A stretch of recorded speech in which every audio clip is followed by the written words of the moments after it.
As my name is Eid-el-kabir. Welcome to the new episode of Talk with Eid. And you can see today I am in the central mosque of Nasfat, which is located in Mowe, Ogun State. And today is the Eid-el-kabir festive period. And with me today, I'm going to be honored to interview some personalities as they come with us.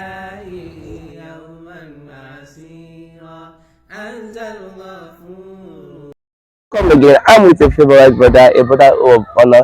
Good morning. Good morning. Happy celebration. Yeah. Please, what's your name? My name is Ridwan. Ridwan. Okay, Mr. Ridwan, sorry, we won't take much of your time. We're going to be asking you a few questions. No. What is the extent of this Eid-el-kabir celebration? Eid-el-kabir celebration is Eid-el-kabir celebration is a celebration that brings about Muslims around the world. Okay. It's a celebration that has to do with unifying the Muslim Ummah.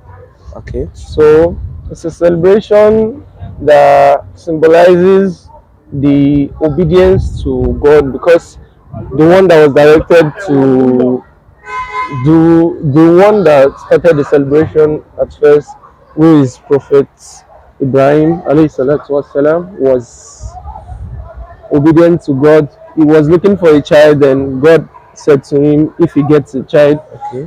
would he be able to sacrifice the child for God? And he did, because while making a request, he said if he gets a child, he is going to sacrifice the child for God. So a dream came to him that he should sacrifice his child for God, and he did. And that's to show how obedient the prophet of God used to be.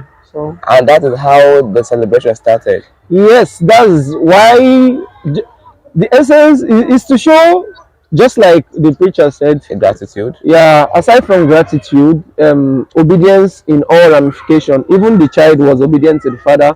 When the father told him, I was told to sacrifice you, and he said, okay, fine, you can sacrifice me if it's for God. Same for the mother too. The mother said the same thing too.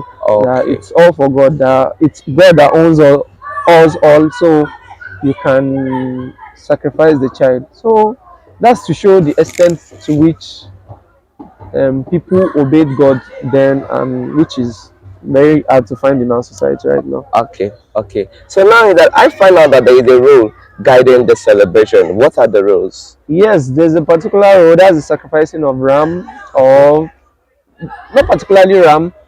You sacrifice probably a camel, a cow, a ram, or a goat, depending on what you are capable of sacrificing.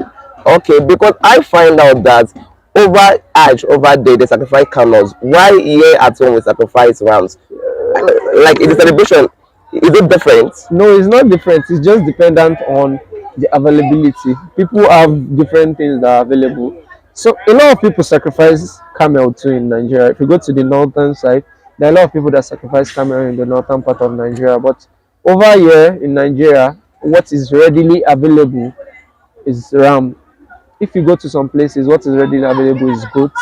So you sacrifice what you can afford, and you Okay. sacrifice you sacrifice in large congregation, like as if you're trying to like appreciate God for keeping you a year round. Was a camel or a goat that you can sacrifice in if you compare the amount of wealth people have, how much is a goat, how much is a camel? But we find out that rams are expensive. How can we negotiate that? No, there's no way you negotiate it. It's just for you to prepare for, and for you to have maybe the goat or the camel or the cow or anything you want to sacrifice like a year before, or like have it maybe like 2 months before. Supply, once there's supply, or once there's demand and there's low supply, Right. the price escalates. It's simple economics. So Is there more that we must travel? Because we find out that majority of people travel during this no, festival. it's just the Eid period is the time where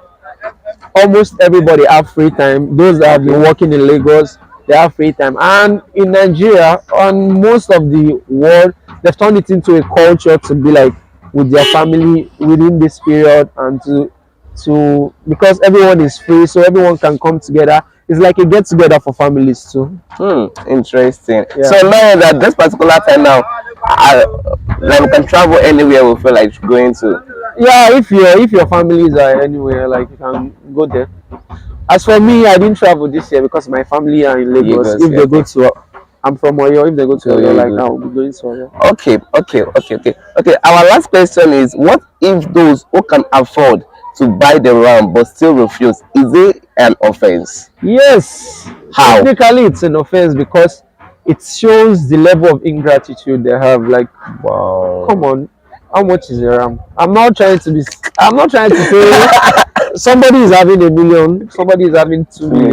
million, and how much is a ram? Like, you can't sacrifice. Like, if you die today, like all the money is a waste. Like, it has no use. So why not sacrifice it for God? Like, how much is it? Wow. And Wow. it's not about the ram. It's not about the amount you bought it. Because if you look at it, it's very hard for somebody to pull out maybe 200K from his pocket to buy a ram or something like that. It's not as if the ram has like Mm, volume or something like that, but it's just the love, like the idea that the killing of ram brings. Let's take for example now, if you go to Saudi, like 1 million people are doing Hajj this year, and they are going to be killing more than 1 million ram in okay. In Saudi Saudi, Arabia. yeah. Like the neighboring countries, like they benefit from this because there is abundance of meat for the For them. neighboring country. Like if you kill a ram, like just like you give out a part of it, you share it to three, and a part is for, and the other two part is for you and your family and maybe people that want to come and see you. Wow. So there is enough ram to go around,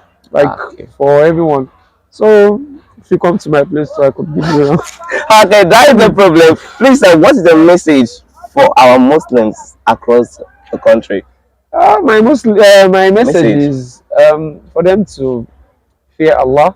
For Okay. them to, whenever they want to sacrifice their ram, they should not do it as a form of show off. Like you don't just come, oh, I bought 5 car, I bought 12, I bought 50, just because you want to show off. So, yeah. Just take your time to Do take your time to do it because of God. So it's not about it's not about the volume you're sacrificing, it's about your intention. If your intention is not pure, colors like all you've sacrificed is going to waste. So the intention matters. must be So pure. Your yeah, intention matters, must be pure when sacrificing all those, because yeah, because you're doing it for God. You're not doing it to show off to people. yeah. Showing off in Arabic is called ariya. Like so, and once you show off, it's one of the things that spoils good deed.